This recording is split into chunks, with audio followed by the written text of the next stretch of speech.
内窓、はい、要はもともとある既存の窓に内側に窓をつけることによって、はい、いわゆる断熱の性能を上げましょうっていうのがあるんです。音を遮音させましょう、その、工事をどうですかとやっていただけませんかって言ったのがもう決定打ですね。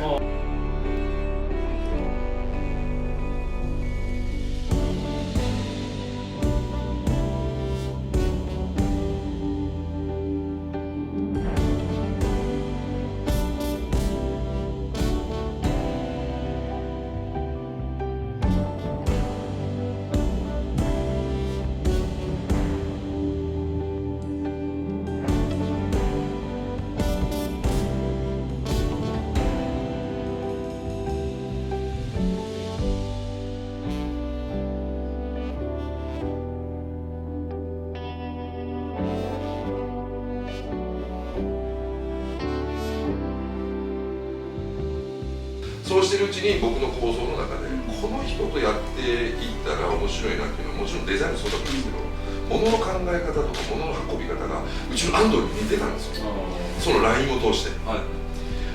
的確に確実にっていうのを双方、それと相手がやりやすいようにっていうところまで考えてるんですよ。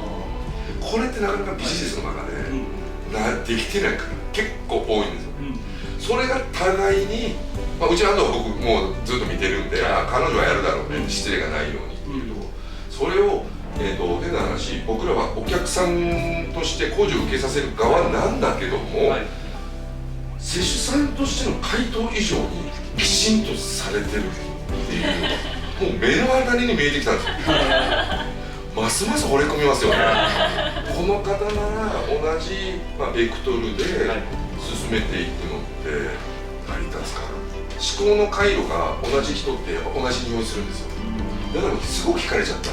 亜美さん今まで多分今お話聞く限りネットだったりとか、そういった流通の部分っていうのはやっぱり個人さんでやられたりとかしてたところをやっぱりうちは法人としてやってるので、この価格で提供できるよとか、やっぱりネットの低可能っていうのうちの可比率とかっていう部分とかで、亜美さんこれどっち使うってなったら定価はこっちの方が安いんだけれども仕入れはこっちの方が安く入るよとかっていうのって多分亜美さんあんまり触れられてない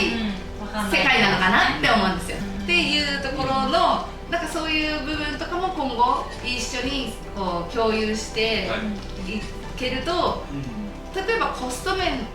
ォーマンスのいい建物だったりとかデザイン性の高い建物、いろんなチャンネルが亜美さんの中でもできていくのかなって、私たちと一緒にすることによってなんかいろんな提案の幅だったりとかっていう亜美さん自体もなんか増やしていっていただけたら嬉しいなと思うし、私たちもやっぱり普段はね使わない商材の名前がやっぱり亜美さんからも出てくるんで、それ何教えてみたいな部分で私もやっぱりその幅をなんか広げていけるかなって思うんで。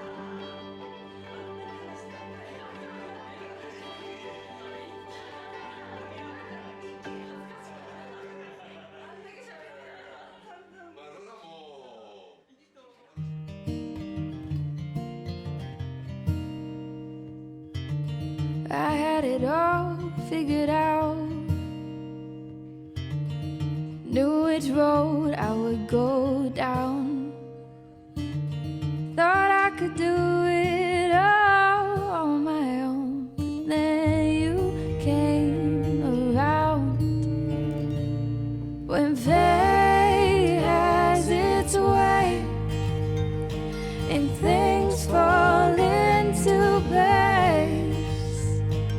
all the plans you made don't make sense anymore. Honey, I am sure love was a good detour. Love was a good detour. Well, I had the mountains on my mind, but I